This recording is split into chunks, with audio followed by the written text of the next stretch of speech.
एक ऐसा वक्त भी आया था जब देवताओं के अजेय सेनापति भगवान कार्तिकेय और स्वयं महादेव भी एक खूंखार राक्षस को हरा नहीं पा रहे थे। ब्रह्मांड को उसके खौफनाक आतंक से बचाने के लिए साक्षात देवी पार्वती को एक मधुमक्खी का रूप लेना पड़ा था। आखिर कौन था वो राक्षस और इतना शक्तिशाली कैसे बना? कहानी शुरू होती है पाताल लोक के एक बेहद क्रूर दैत्य से, जिसका नाम था अरुणासुर। देवताओं से भयंकर ईर्ष्या करने वाला ये राक्षस देवलोक पर कब्जा करके पूरे ब्रह्मांड का राजा बनना चाहता था। इस असंभव ताकत को पाने के लिए उसने हिमालय में नदी के किनारे भगवान ब्रह्मा की ऐसी खौफनाक तपस्या की कि सालों तक बिना खाए पिए उसका शरीर सूख कर सिर्फ एक हड्डियों का ढांचा बन गया। जब उसकी तपस्या की आग से ब्रह्मा जी का आसन डोलने लगा तो उन्हें मजबूर होकर धरती पर आना ही पड़ा। अरुणासुर ने ब्रह्मा जी से अमर होने का वरदान मांगा, लेकिन जब उन्होंने मना कर दिया तो इस चालाक राक्षस ने एक ऐसा चक्रव्यूह रचा जिसने मौत को ही चकमा दे दिया। उसने वरदान मांगा, मुझे कोई देव,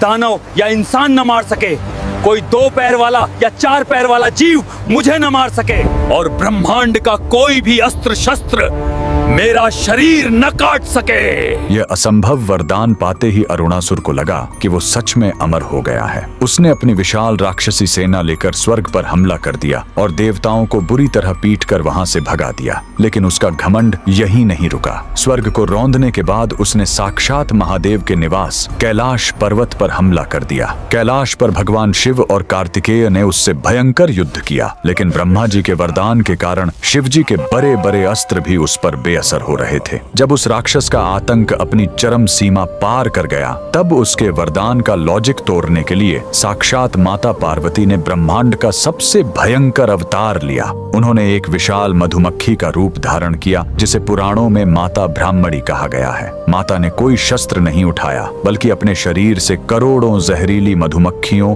भंवरों और ततैयों को पैदा किया और उन सबको उस पापी राक्षस पर टूट पड़ने का आदेश दे दिया। चूंकि मधुमक्खी के 6 पैर होते हैं, इसलिए ब्रह्मा जी का 2 या 4 पैर वाला वरदान टूट गया। उन करोड़ों भंवरों ने एक साथ उस अमर राक्षस पर हमला कर दिया और बिना किसी अस्त्र के सिर्फ अपने डंक से उसके शरीर को तब तक नोच नोच कर खाया जब तक वो घमंडी राक्षस एक कंकाल में तब्दील होकर हमेशा के लिए खाक नहीं हो गया।